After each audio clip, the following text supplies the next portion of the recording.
Vous êtes-vous déjà demandé pourquoi Dieu permet que vous traversiez des périodes de profonde solitude?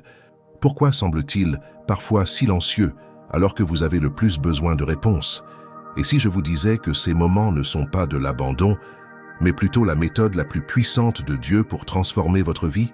Dans les prochaines minutes, je vais vous révéler des vérités bibliques qui transformeront radicalement votre perception de la solitude.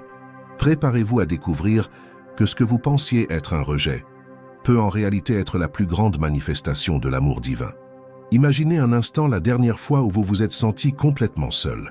C'était peut-être lorsque des personnes importantes vous ont quitté sans explication, ou lorsque vous avez traversé une crise et que personne n'était là pour vous aider.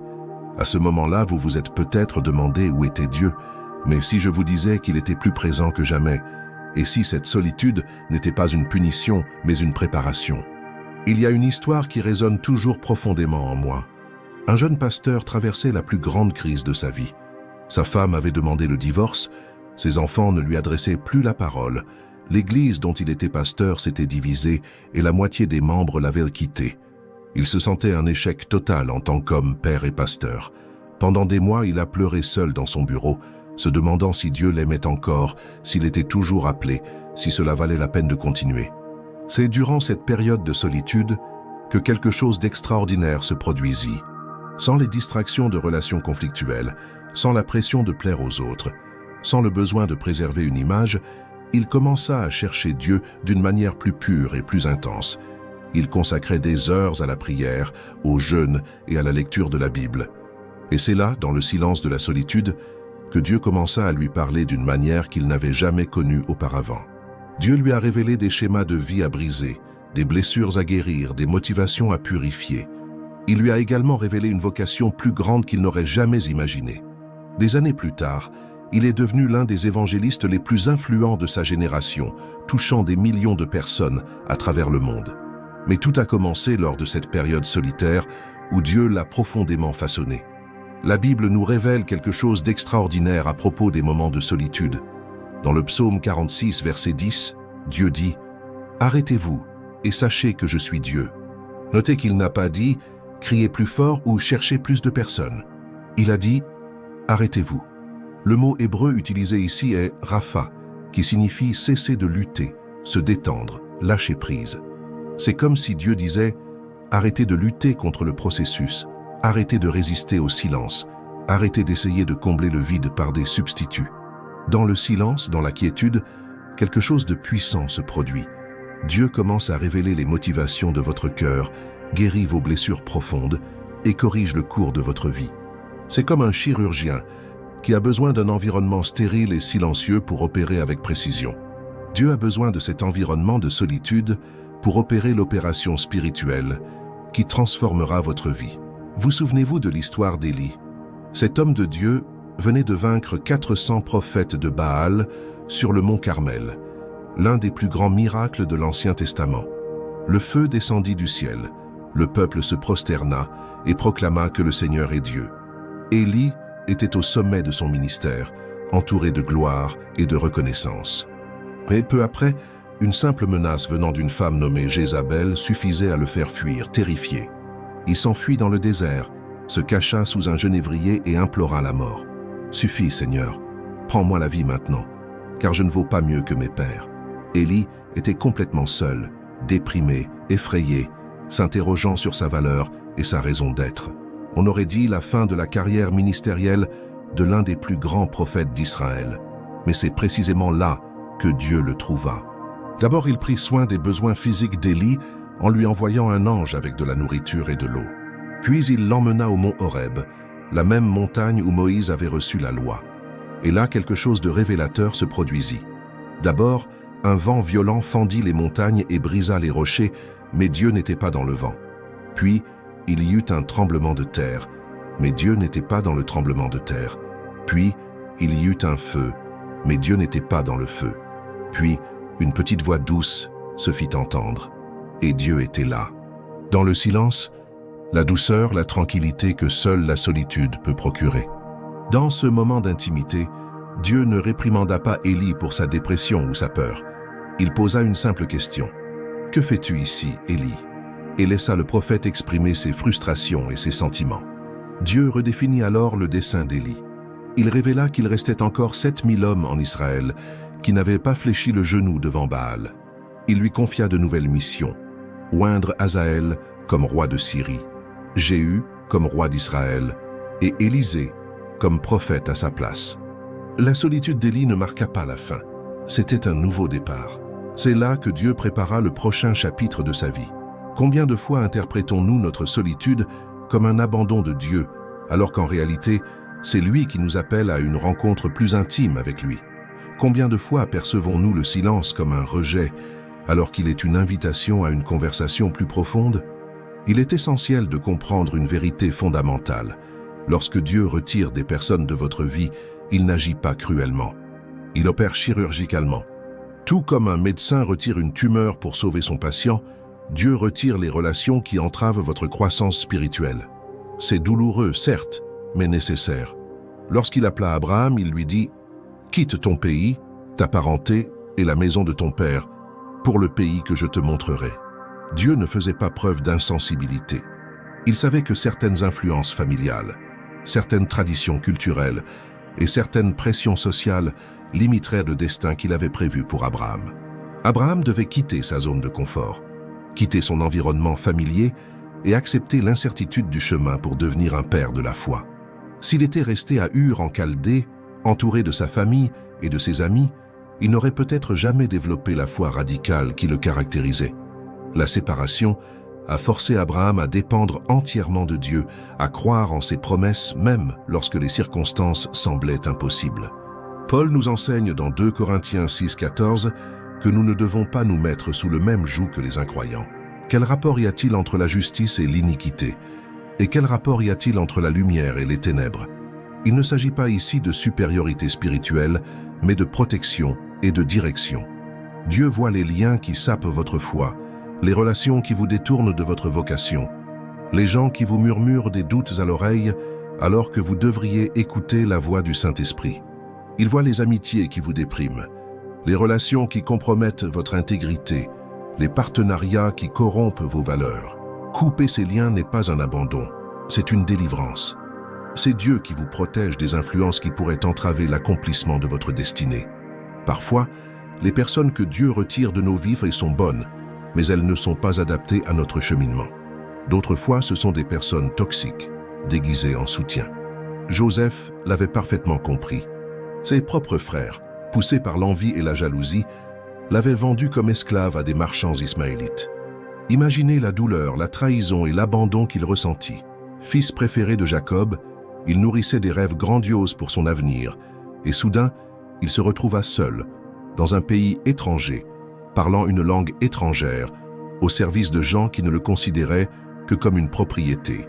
Mais des décennies plus tard, alors que Joseph était gouverneur d'Égypte et retrouvait ses frères pendant la famine, il dit quelque chose d'extraordinaire. « Vous aviez projeté de me faire du mal, mais Dieu l'a transformé en bien pour accomplir ce qui se passe aujourd'hui, pour sauver un grand peuple. » Joseph avait compris que ce qui semblait être une trahison était en réalité une réorientation divine.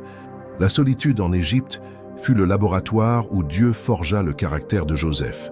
Il y apprit l'administration, le leadership et la diplomatie. Il développa sa résistance à la tentation, comme lorsqu'il résista aux avances de la femme de Potiphar. Il grandit en sagesse et en discernement. Tout cela prépara Joseph à être l'instrument de Dieu pour sauver non seulement sa famille, mais des nations entières lors de la famine à venir. Si Joseph était resté chez lui, protégé par son père et entouré de ses frères, il n'aurait peut-être jamais développé les compétences et le caractère nécessaires à sa destinée. Cette douloureuse séparation était en réalité une préparation divine. Mais soyons honnêtes, la solitude fait mal. Et cette douleur n'est pas accidentelle, elle est intentionnelle. La souffrance de la solitude crée un vide en nous qui nous pousse à des cris sincères.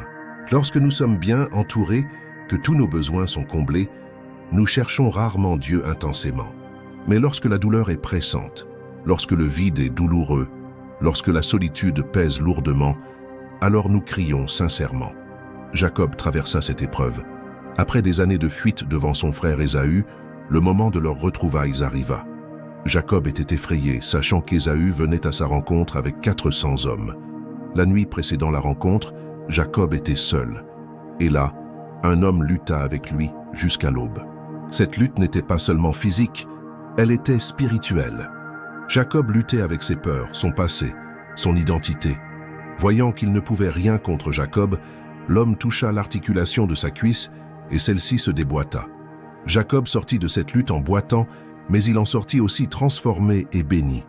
Son nom a été changé de Jacob, supplanteur, trompeur, à Israël, celui qui a lutté avec Dieu et a triomphé.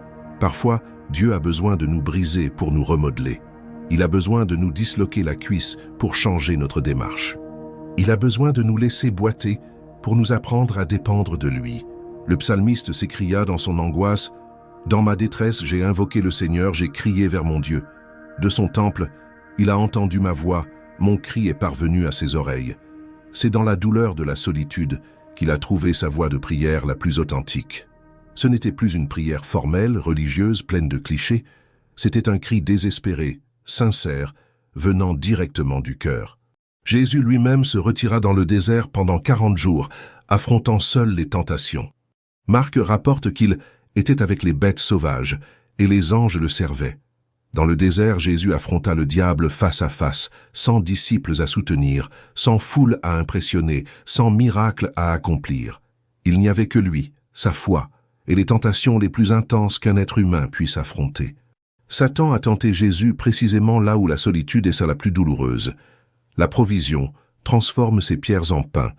La reconnaissance. Jette-toi d'ici car il est écrit qu'il donnera des ordres à ses anges à ton sujet. Et la puissance. Je te donnerai tout cela si tu te prosternes et m'adores. Mais c'est là, dans ce lieu solitaire, que Jésus a été fortifié pour le ministère qui allait changer le monde à jamais. La solitude met notre foi à l'épreuve lorsqu'il n'y a pas de public pour nous applaudir. Elle révèle qui nous sommes vraiment lorsque personne ne nous regarde. Elle expose nos motivations lorsqu'aucun avantage social n'est en jeu. C'est le laboratoire où Dieu développe l'authenticité dans nos vies. Et voici une vérité qui peut blesser, mais qui mérite d'être dite. La solitude révèle qui est vraiment là pour vous. Elle agit comme un filtre divin qui distingue les relations authentiques des relations superficielles, les vrais amis des égoïstes, le soutien sincère des convenances sociales. Lorsque Jésus fut arrêté au jardin de Gethsémanée, tous les disciples l'abandonnèrent. Tous. Ces hommes qui avaient marché avec lui pendant 3 ans, qui avaient été témoins de miracles extraordinaires, qui avaient promis de mourir pour lui, s'enfuirent au premier signe de danger réel. Pierre qui avait déclaré « Même si tous étaient scandalisés, moi je ne le serai jamais », ni à connaître Jésus 3 fois en une seule nuit. Mais cette expérience n'a pas brisé Jésus. Elle l'a préparé à faire entièrement confiance au Père. Sur la croix, alors que la solitude était la plus intense, alors que même le Père semblait se retirer, « Mon Dieu, pourquoi m'as-tu abandonné ?» Jésus a gardé la foi et a accompli sa mission. La solitude l'a purifié de toute dépendance affective envers les êtres humains et l'a connecté de manière unique au dessein divin. Job perdit tout dans une série de tragédies dévastatrices. D'abord, il perdit ses biens. Les Sabéens prirent ses bœufs et ses ânes et tuèrent ses serviteurs. Le feu de Dieu brûla ses moutons et ses bergers. Les Chaldéens prirent ses chameaux et tuèrent d'autres serviteurs. Puis, il perdit tous ses enfants en une seule journée, lorsque la maison où ils étaient rassemblés s'effondra. Enfin, il perdit la santé, souffrant de plaies malignes de la plante des pieds jusqu'au sommet de la tête. Sa femme, qui aurait dû être son plus grand soutien, le rejeta en lui disant « Maudit Dieu et meurs ». Les amis venus le réconforter devinrent ses accusateurs, insistant sur le fait qu'il avait dû pécher pour endurer de telles souffrances. Job se retrouva complètement seul, remis en question même par ceux qui auraient dû le soutenir.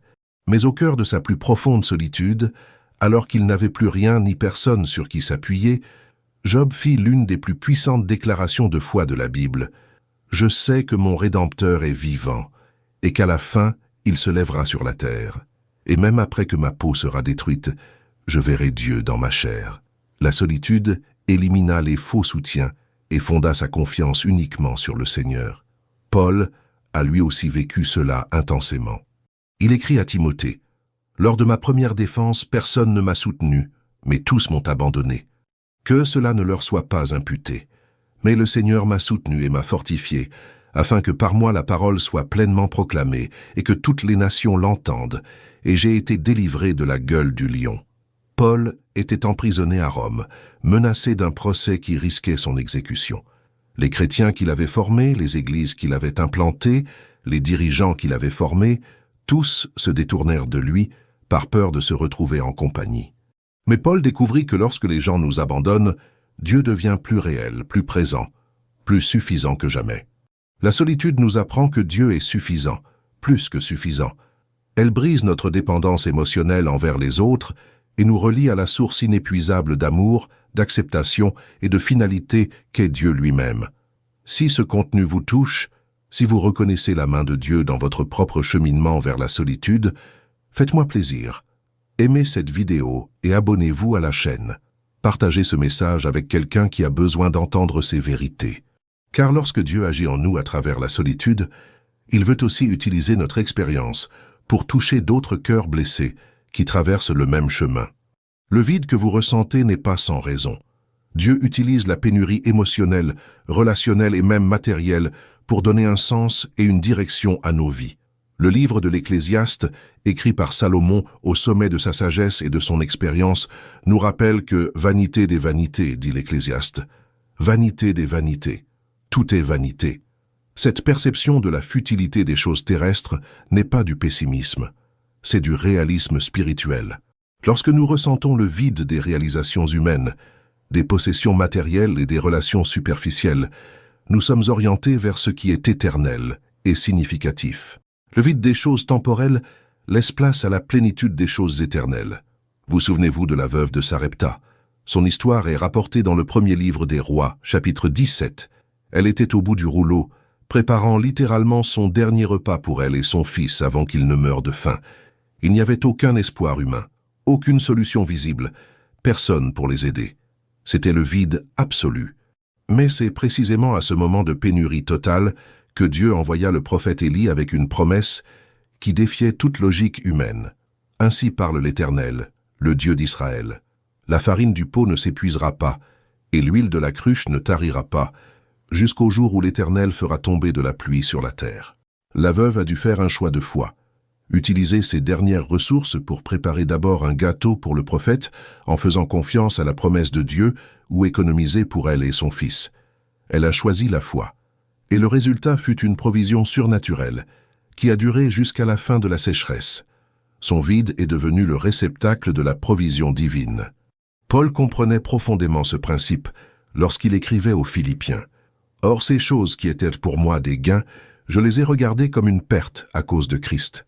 Et même je regarde toutes choses comme une perte à cause de l'excellence de la connaissance de Jésus-Christ mon Seigneur, pour lequel j'ai renoncé à tout, et je les considère comme des ordures, afin de gagner Christ. » Paul possédait tout ce que le monde juif considérait comme précieux. Une formation intellectuelle auprès de Gamaliel, la citoyenneté romaine, une position religieuse importante et un zèle religieux reconnu.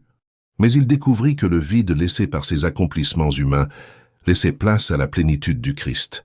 Le vide des accomplissements terrestres lui permit d'être comblé par la connaissance et l'expérience de Jésus. C'est le paradoxe de la vie chrétienne. Nous avons besoin de nous vider pour être remplis. Nous avons besoin de perdre pour gagner. Nous avons besoin de mourir pour vivre. La solitude est l'un des outils que Dieu utilise pour favoriser ce vide nécessaire. Quand vous êtes seul, dans un silence assourdissant, Dieu vous parle directement. Sans intermédiaire, sans distraction, sans voix qui se dispute votre attention. C'est vous et lui, dans une intimité que nous connaissons rarement en public. Moïse gravit seul le mont Sinaï. Exode 24 rapporte « Moïse monta sur la montagne, et la nuée la couvrit.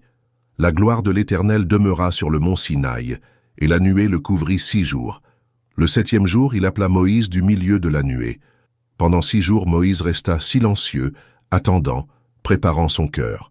Le 7e jour, Dieu l'appela. Là, dans la solitude de la montagne, loin des gens, loin des responsabilités, loin des pressions du pouvoir, Moïse reçut la loi qui régirait toute une nation. Les 10 commandements, le code civil, les lois cérémonielles, tout fut reçu lors de cette rencontre intime entre Dieu et Moïse.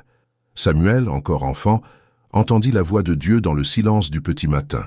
Le premier chapitre de Samuel nous dit que la parole de l'Éternel était rare en ces jours-là. Il n'y avait pas de vision claire. Mais une nuit, alors que Samuel était couché dans le temple de l'Éternel, où se trouvait l'arche de Dieu, l'Éternel l'appela. Au début, Samuel pensa qu'il s'agissait d'Élie, le prêtre.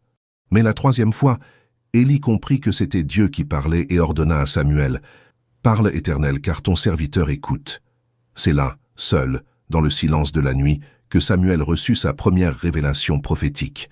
Ce schéma se répéterait tout au long de sa vie. Dieu lui parlait dans des moments de solitude et de silence. Jacob resta seul, et là, un homme lutta avec lui jusqu'à l'aube. Genèse 32 relate cette rencontre extraordinaire.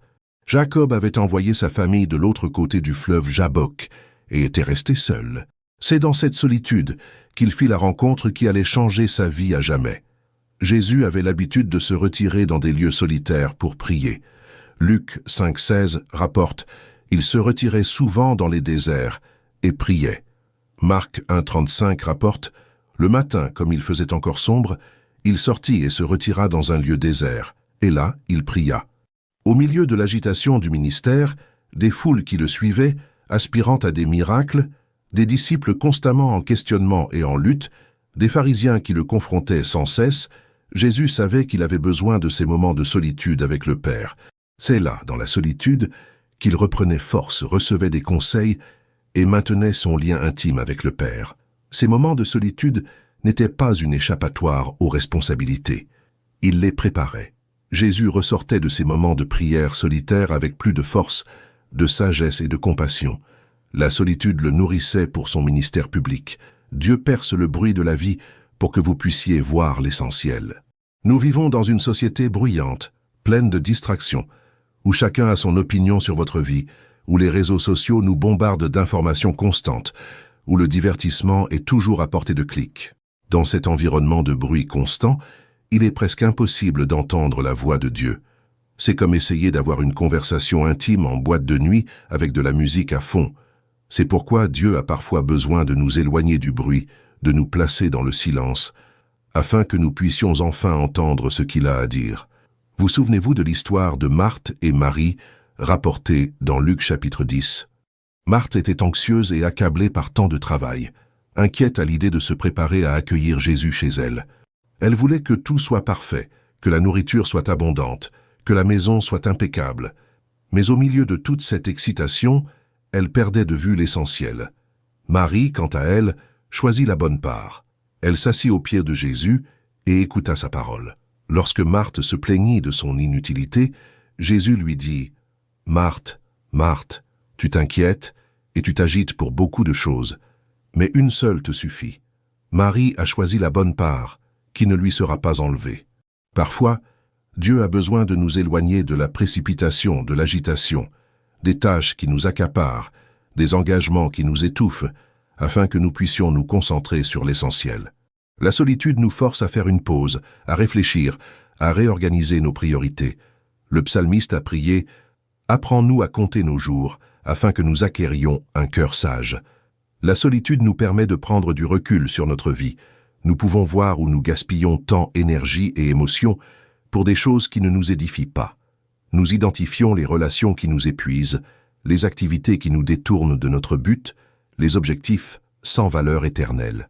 Paul écrivait aux Philippiens « Mais je fais une chose, oubliant ce qui est derrière et me portant vers ce qui est devant, je cours vers le but pour remporter le prix de la vocation céleste de Dieu en Jésus-Christ. » La solitude nous aide à faire ce tri essentiel, ce que nous laissons derrière nous et ce que nous emportons en chemin.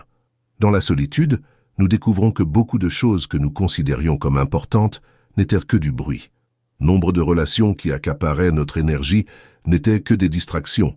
Nombre d'activités qui remplissaient notre temps n'étaient que des échappatoires à l'essentiel. La solitude nous préserve également des mauvais choix. Entourés de pressions sociales, d'opinions diverses et de voix qui nous poussent dans des directions différentes, il est facile de prendre des décisions hâtives sous l'emprise de l'émotion ou de la pression sociale.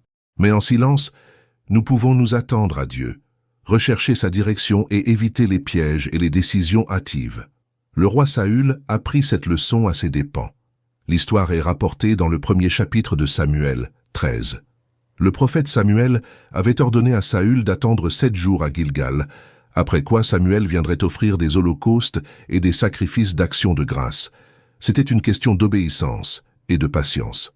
Mais Saül, voyant le peuple se disperser par crainte des Philistins, voyant que Samuel tardait, sentant la pression de la situation militaire, prit une décision irréfléchie. Il offrit lui-même l'holocauste, ce que seul le prêtre pouvait faire. Samuel arriva juste au moment où Saül achevait d'offrir le sacrifice. Il dit « Tu as agi en insensé. Tu n'as pas observé le commandement que tu avais prescrit à l'Éternel, ton Dieu. Car l'Éternel aurait établi ton royaume sur Israël pour toujours. Mais maintenant, ton royaume ne durera pas. L'Éternel s'est choisi un homme selon son cœur. » L'impatience de Saül, son incapacité à attendre dans le silence et la solitude de l'incertitude, lui ont coûté son royaume. S'il avait appris la valeur de l'attente solitaire, de la recherche de Dieu dans les moments difficiles, son histoire aurait été complètement différente. Joseph, en revanche, tenté par la femme de Potiphar dans une situation où il était complètement seul et où personne ne le saurait, eut la sagesse et la force de résister. Comment donc pourrais-je commettre un si grand mal et pécher contre Dieu? Sa solitude en Égypte avait développé en lui un caractère solide, une conscience vive, un lien intime avec Dieu qui le protégeait de la tentation, même lorsque personne ne le regardait. La solitude met notre intégrité à l'épreuve lorsqu'il n'y a pas de public. Elle révèle qui nous sommes vraiment lorsque personne ne nous regarde. Elle développe des muscles spirituels qui ne peuvent être renforcés que par un entraînement solitaire en présence de Dieu. Le psalmiste le savait lorsqu'il écrivait « Espérez en l'Éternel, soyez courageux, et que votre cœur s'affermisse. Espérez en l'Éternel. » Attendre n'est pas du temps perdu, c'est un temps de préparation. Ce n'est pas de l'inactivité, c'est une intense activité spirituelle. Ce n'est pas l'absence de Dieu, c'est sa présence concentrée. Dieu vous laisse seul pour développer votre force intérieure. Tout comme un athlète a besoin d'un entraînement intense et solitaire pour développer ses muscles, son endurance et sa technique, nos âmes ont besoin de moments de solitude pour développer leur maturité spirituelle, leur persévérance et leur force de caractère. L'entraînement spirituel le plus efficace se fait loin des applaudissements, de toute motivation extérieure et du soutien émotionnel d'autrui. C'est dans la solitude que nous développons une discipline spirituelle authentique, que nous apprenons à tenir bon même en l'absence de soutien, que nous découvrons une force intérieure dont nous ignorions l'existence. David a écrit le psaume 23, en s'inspirant de son expérience de berger, un travail solitaire dans les champs et les montagnes, loin de sa famille et de ses amis. C'est là, seul avec ses brebis, qu'il a appris à faire confiance à Dieu, à l'adorer sincèrement, et à développer le courage d'affronter les lions et les ours. Lorsqu'il écrivait « Même si je marche dans la vallée de l'ombre de la mort, je ne craindrai aucun mal, car tu es avec moi », ce n'était pas une théorie théologique. C'était une expérience pratique acquise dans la solitude des champs. Notez qu'il ne disait pas « parce que d'autres sont avec moi » ou « parce que j'ai une armée qui me protège ». Il disait « parce que tu es avec moi ». Dans la solitude de la vallée, David a découvert que la présence de Dieu suffisait à affronter n'importe quelle situation. C'est là le fondement du courage dont il a fait preuve face à Goliath lors de la fuite de Saül et lorsqu'il a gouverné Israël. Tout a commencé dans la solitude des champs, dans l'entraînement secret que Dieu lui a donné pour sa vie. Paul l'a profondément vécu lorsqu'il a écrit à Timothée « Lors de ma première défense, personne ne m'a assisté, mais tous m'ont abandonné. Que cela ne leur soit pas imputé. Mais le Seigneur m'a assisté et m'a fortifié, afin que par moi la parole soit pleinement proclamée et que toutes les nations l'entendent, et j'ai été délivré de la gueule du lion. » La solitude n'a pas affaibli Paul, elle l'a fortifié, elle ne l'a pas découragé, elle l'a encouragé. Elle ne l'a pas fait douter de Dieu, elle lui a donné davantage confiance. Car dans la solitude, il a découvert des ressources spirituelles qu'il ignorait même posséder. Au jardin de Gethsémani, Jésus demanda à ses disciples de veiller et de prier avec lui, mais ils s'endormirent. Il affronta le moment le plus difficile de sa vie, pratiquement seul, avec le poids du péché de l'humanité sur ses épaules, sachant que dans les heures à venir, il serait trahi, abandonné, torturé et crucifié. Mais c'est là, dans ce lieu de solitude et d'agonie, qu'il a trouvé la force de dire « Que ta volonté soit faite et non la mienne ». La solitude l'a préparé à la croix. L'entraînement solitaire dans le jardin l'a préparé à la mission la plus importante de l'histoire humaine. Ésaïe a prophétisé cette force qui vient de l'attente seule de Dieu. Mais ceux qui s'attendent à l'Éternel renouvellent leur force. Ils prennent le vol comme les aigles. Ils courent et ne se fatiguent pas. Ils marchent et ne se fatiguent pas. L'aigle est le symbole parfait de cette vérité. Il plane seul, loin du bruit et de l'agitation du sol. Mais c'est là, dans ces hauteurs solitaires, qu'il trouve les courants d'air qui le soutiennent sans effort. Il peut planer pendant des heures sans battre des ailes, se laissant simplement porter par les courants thermiques. De même, lorsque nous apprenons à nous élever vers Dieu dans la solitude, nous trouvons des courants spirituels qui nous soutiennent sans effort. Nous découvrons que la force de Dieu est suffisante, que sa grâce est suffisante, que sa puissance s'accomplit dans notre faiblesse. Et c'est là que réside l'une des vérités les plus réconfortantes de toute la parole de Dieu. Quand les gens sont loin, Dieu est proche.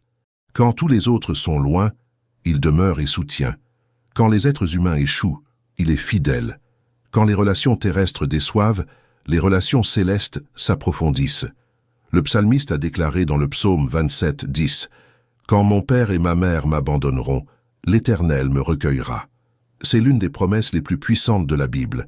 Même les liens familiaux les plus forts, les relations les plus intimes, les engagements les plus sacrés peuvent échouer. Des parents peuvent abandonner leurs enfants.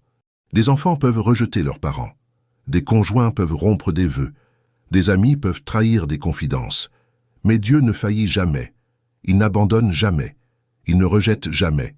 Il ne trahit jamais. Quand tous les autres s'en vont, il reste. Quand tous vous abandonnent, il persiste. Quand tous écrivent votre histoire comme un échec, il continue d'écrire des chapitres de victoire. Joseph en fit une profonde expérience dans la prison égyptienne. Genèse 39 rapporte « Joseph était en prison. Mais l'Éternel fut avec lui. Il lui témoigna sa bonté et lui fit trouver grâce aux yeux du geôlier.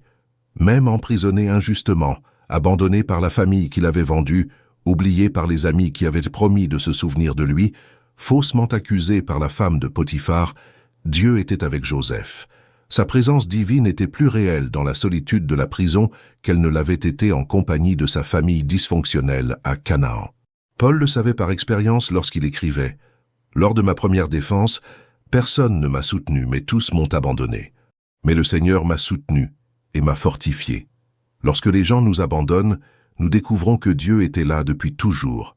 La solitude humaine révèle la présence divine. » Le psalmiste écrit également au psaume 34, verset 18. « L'Éternel est près de ceux qui ont le cœur brisé, et il sauve ceux qui ont l'esprit dans l'abattement. » Dieu ne se détourne pas des cœurs brisés, il s'approche. Notre solitude ne le dérange pas, elle l'attire. Notre douleur ne le repousse pas, elle l'émeut. C'est comme une mère qui court vers son enfant en pleurs. Les pleurs ne l'irritent pas, ils réveillent son instinct maternel. De même, notre solitude, notre douleur, nos cris réveillent le cœur paternel de Dieu. Il accourt vers nous.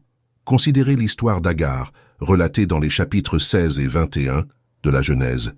Elle n'était qu'une simple servante égyptienne, utilisée comme mère porteuse pour résoudre le problème d'infertilité de Sarah. Lorsque Sarah eut enfin Isaac, elle devint jalouse d'Ismaël, le fils d'Agar, et convainquit Abraham d'expulser Agar et son fils. Agar se retrouva seule dans le désert de Beer-Sheva, avec son fils adolescent, sans eau, sans nourriture, et sans aucune perspective de survie. Elle plaça le garçon sous un buisson et s'éloigna pour ne pas le voir mourir. Là, dans le désert, complètement abandonnée, elle pleura. Mais Dieu entendit le cri de l'enfant et la vit dans le désert. Il dit, « Qu'as-tu, Agar? N'aie pas peur, car Dieu a entendu la voix de l'enfant de là où il est. Lève-toi, prends l'enfant et tiens-le par la main, car je ferai de lui une grande nation. » Dieu non seulement leur a fourni de l'eau pour leur sauver la vie, mais il a aussi fait une promesse concernant l'avenir d'Ismaël. Le lieu d'abandon est devenu le lieu de la rencontre divine. La solitude du désert est devenue un sanctuaire de la présence divine. C'est la réalité de quiconque traverse la solitude. Dieu vous voit dans votre désert, il entend votre cri, il connaît votre douleur et il prépare un tournant dans votre histoire. Il faut que vous compreniez clairement. Votre solitude actuelle n'est pas la fin de l'histoire, mais le début d'un nouveau chapitre.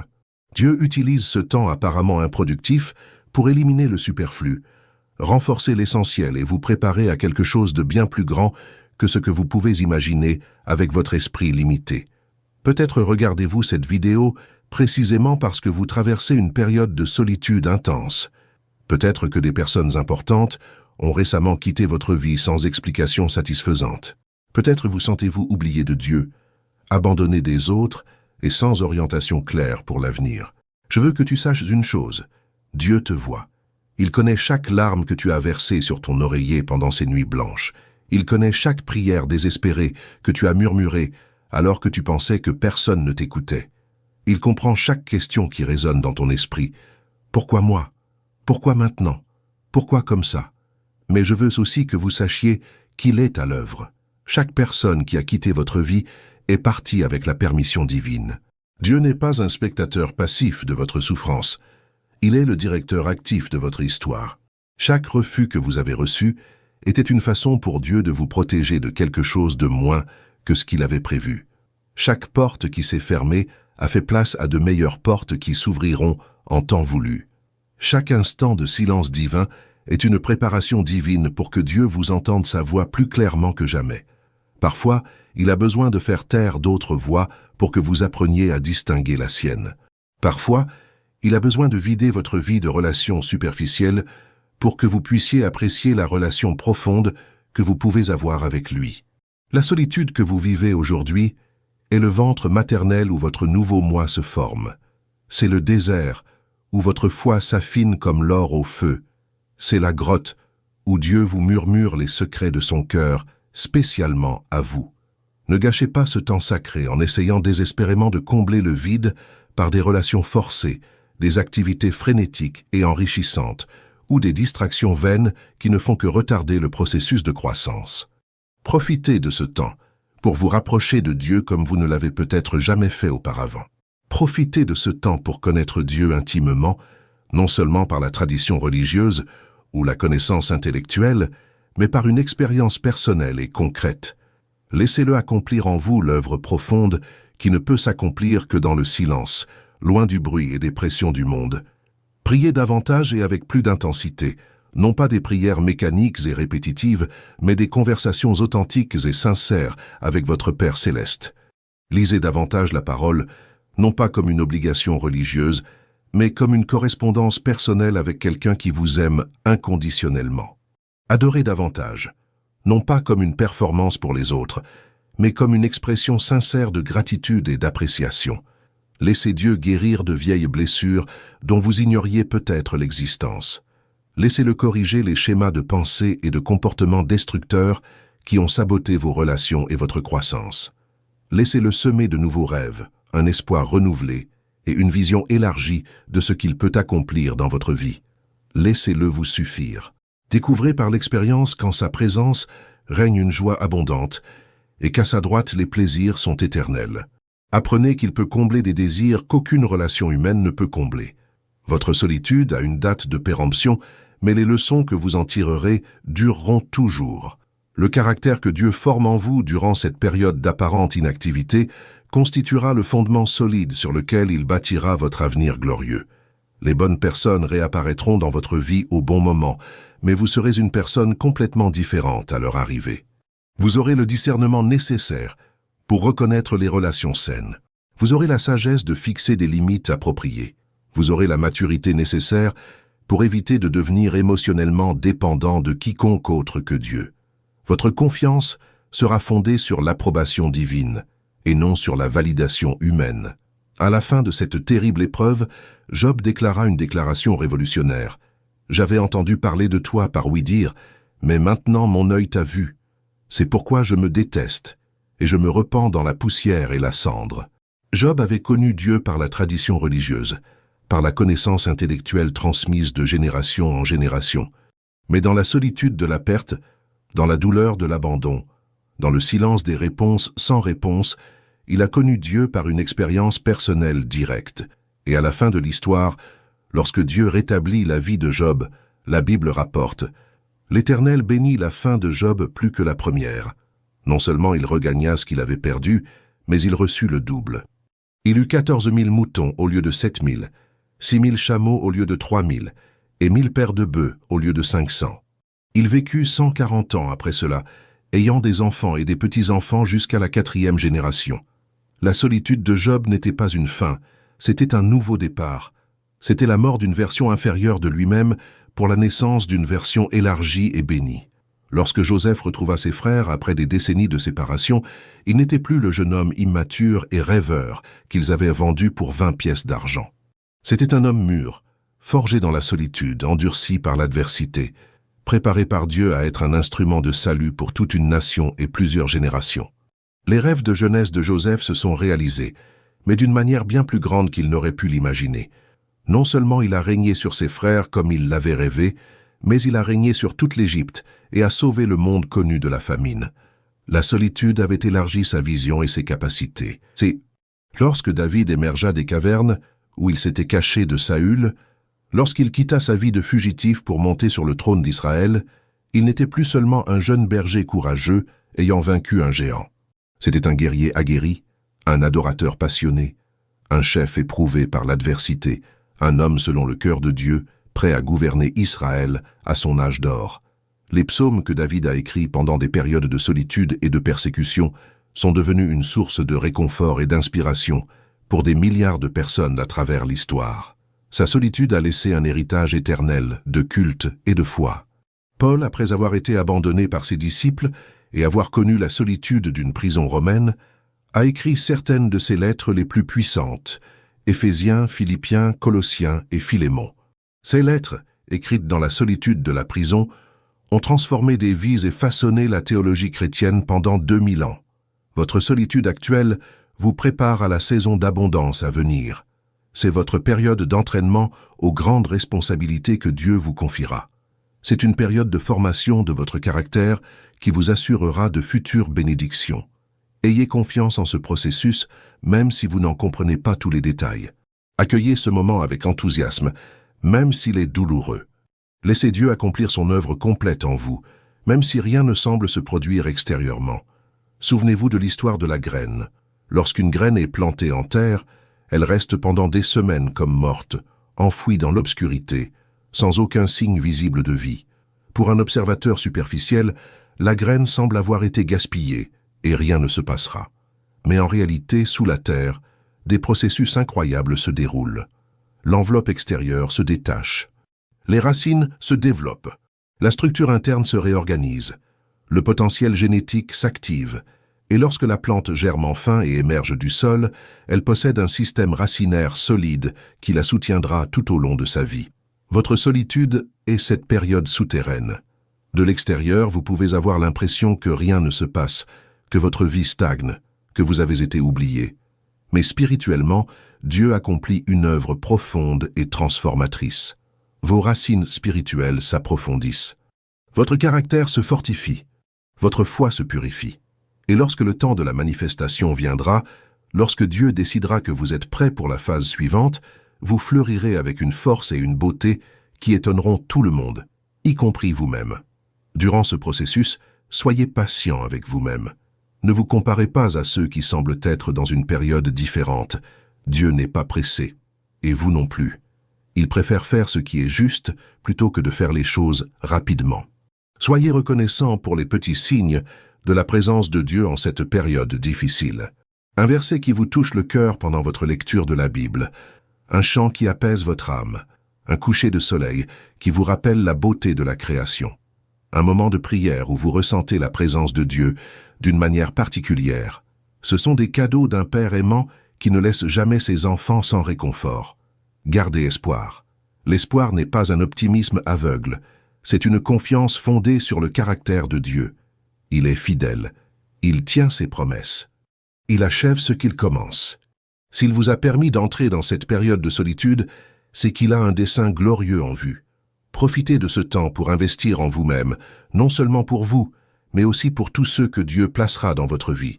Développez des compétences qui sommeillaient en vous. Lisez des livres qui vous ouvriront l'esprit. Cultivez des loisirs qui vous apportent de la joie. Prenez soin de votre santé physique et mentale. Mais surtout, investissez dans votre relation avec Dieu. Car en fin de compte, C'est la seule relation qui durera toujours, la seule qui ne faillira jamais, la seule qui puisse pleinement combler votre cœur. J'aimerais maintenant connaître votre avis. Dans les commentaires ci-dessous, dites-nous comment cette vidéo vous a touché. Traversez-vous une période de solitude en ce moment? Comment Dieu vous a-t-il parlé pendant cette période? Quelles leçons en tirez-vous? Quels espoirs naissent dans votre cœur? Votre expérience pourrait bien être l'encouragement dont les personnes qui regardent cette vidéo ont besoin. Parfois, Dieu utilise notre transparence et notre vulnérabilité pour apporter guérison et espoir aux cœurs brisés qui traversent des situations similaires. Si ce message a apporté de l'espoir à votre cœur, s'il vous a aidé à voir votre solitude sous un angle différent, s'il a semé la foi en vous pour croire que Dieu travaille même dans le silence, faites-moi une faveur. Partagez cette vidéo.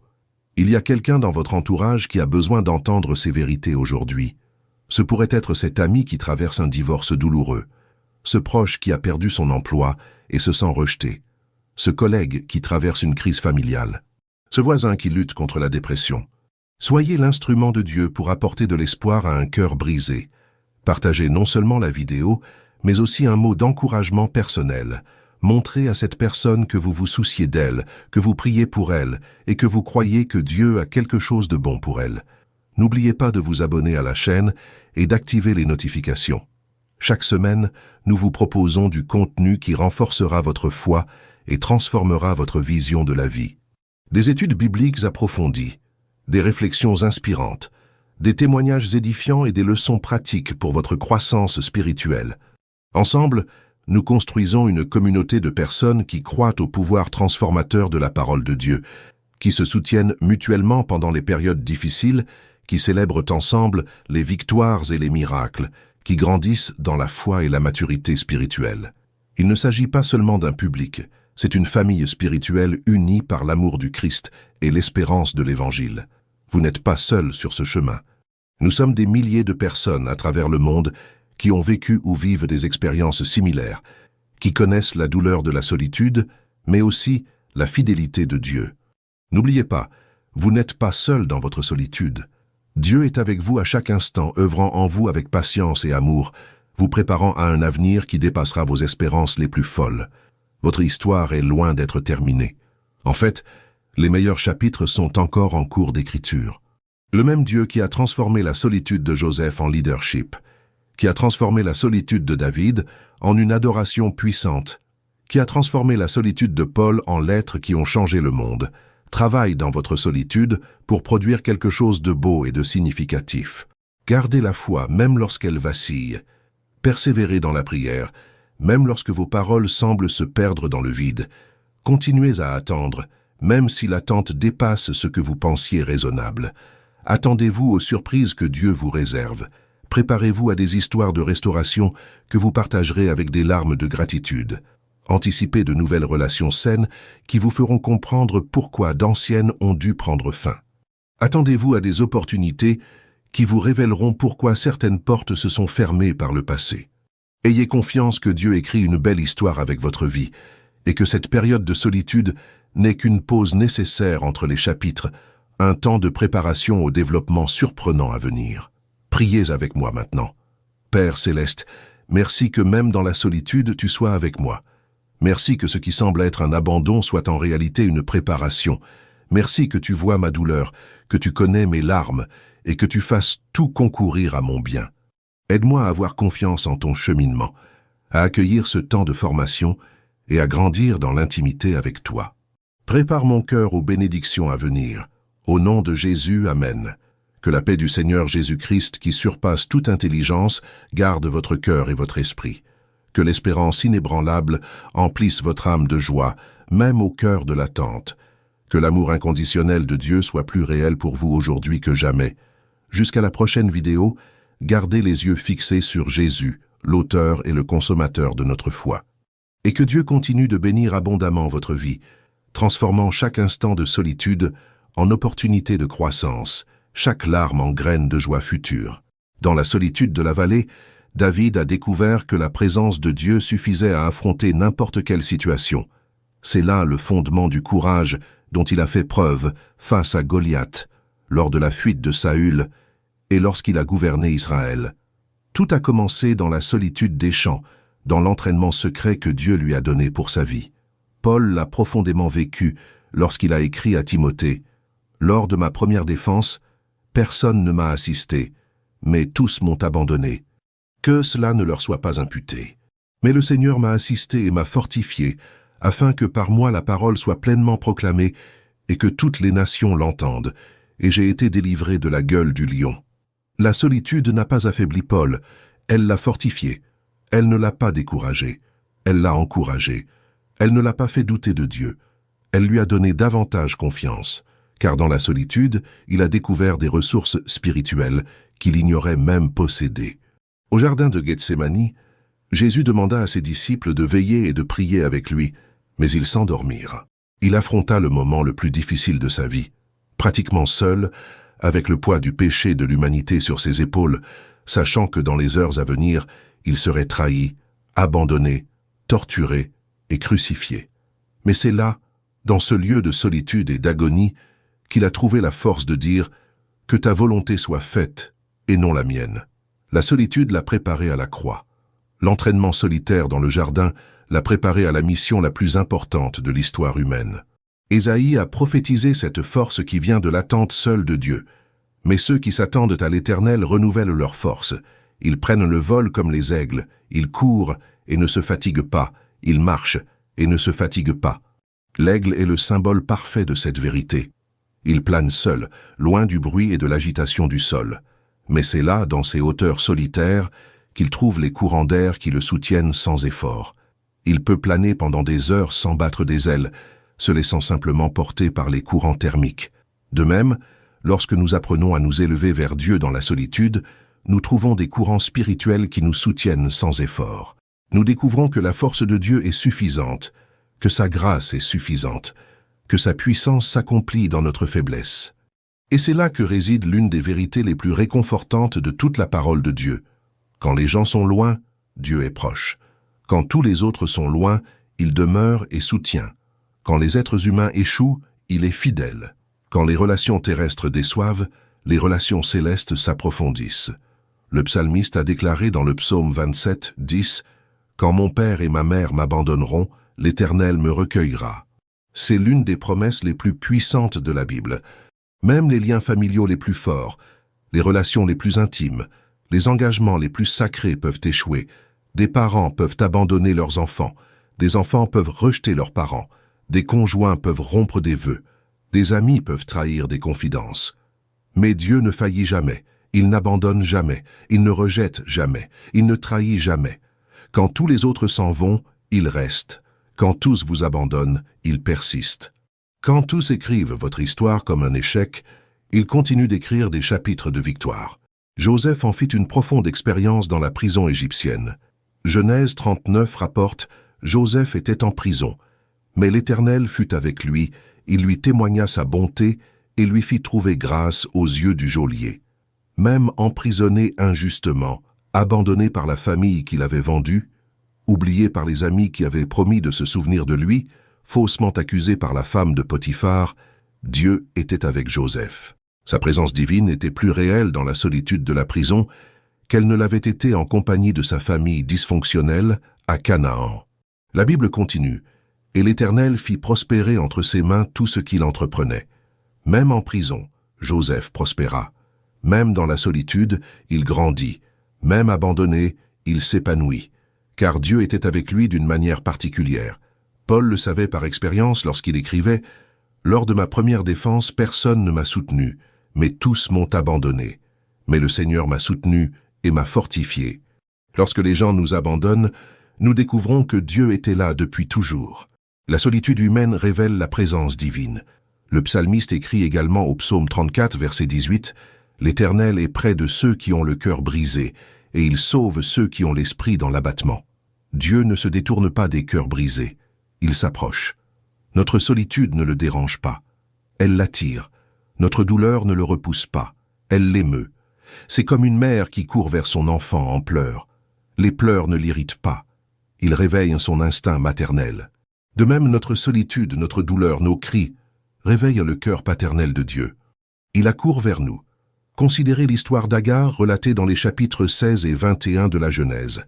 Elle n'était qu'une simple servante égyptienne, utilisée comme mère porteuse pour résoudre le problème d'infertilité de Sarah.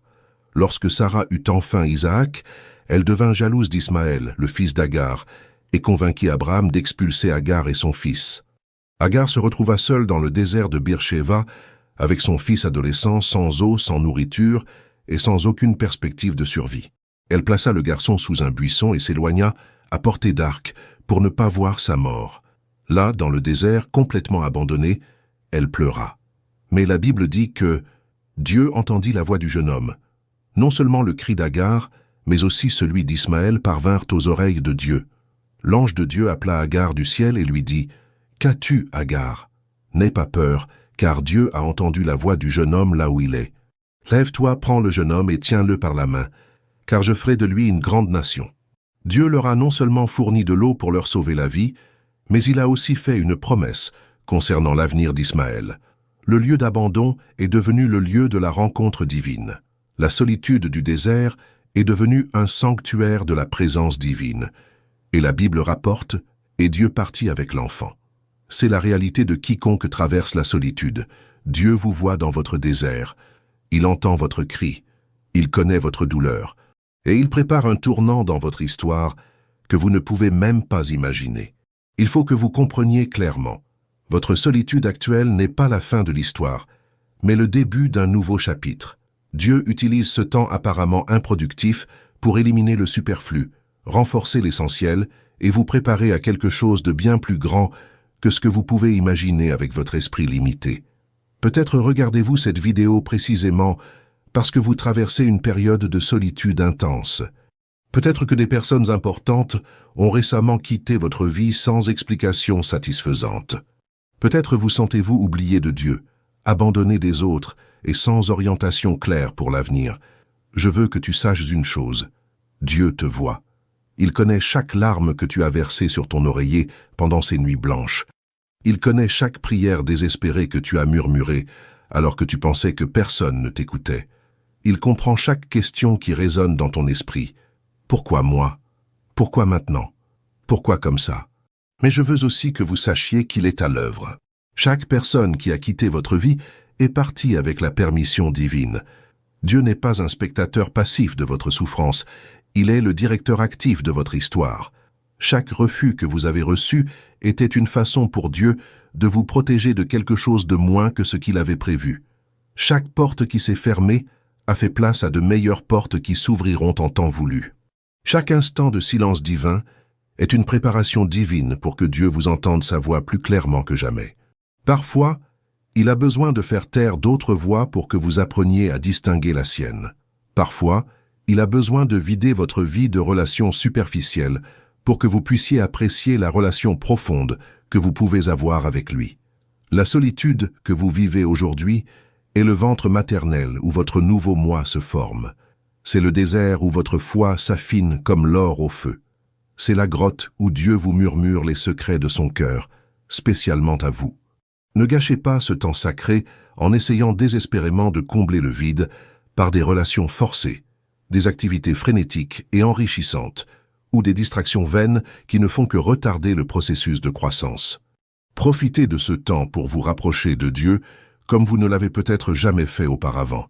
Profitez de ce temps pour connaître Dieu intimement, non seulement par la tradition religieuse ou la connaissance intellectuelle, mais par une expérience personnelle et concrète.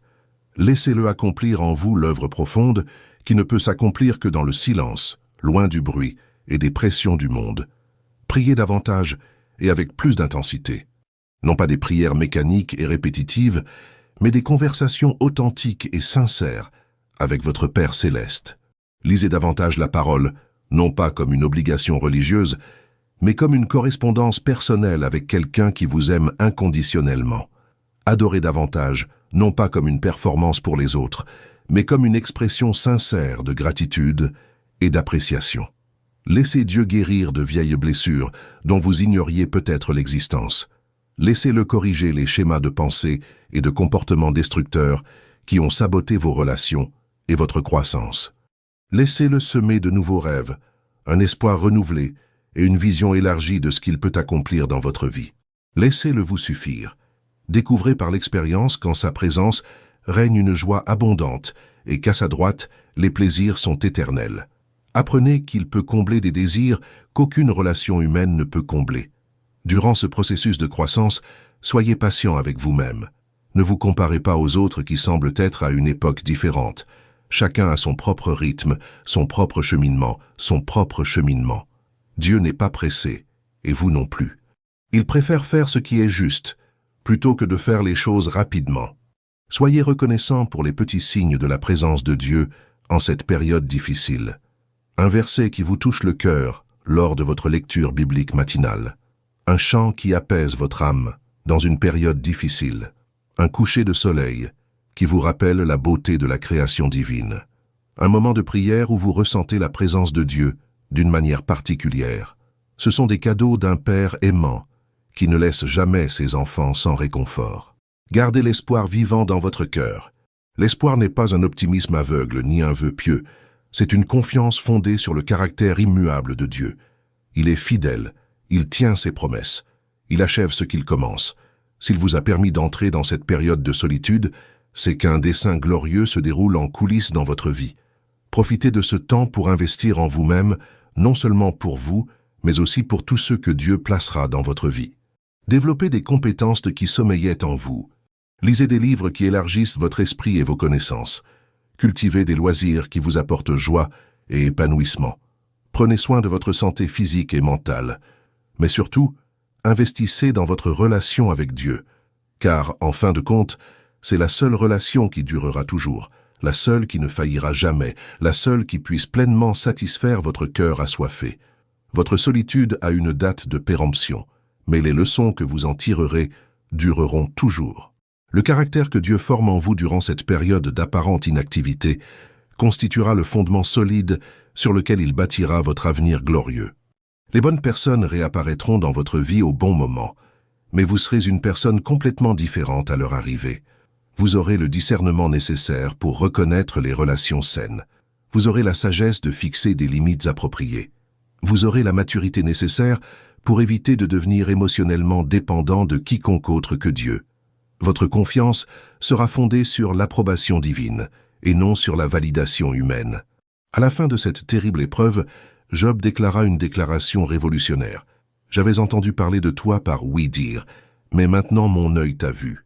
C'est pourquoi je me déteste, et je me repens dans la poussière et la cendre. » Job avait connu Dieu par la tradition religieuse, par la connaissance intellectuelle transmise de génération en génération. Mais dans la solitude de la perte, dans la douleur de l'abandon, dans le silence des réponses sans réponse, il a connu Dieu par une expérience personnelle directe.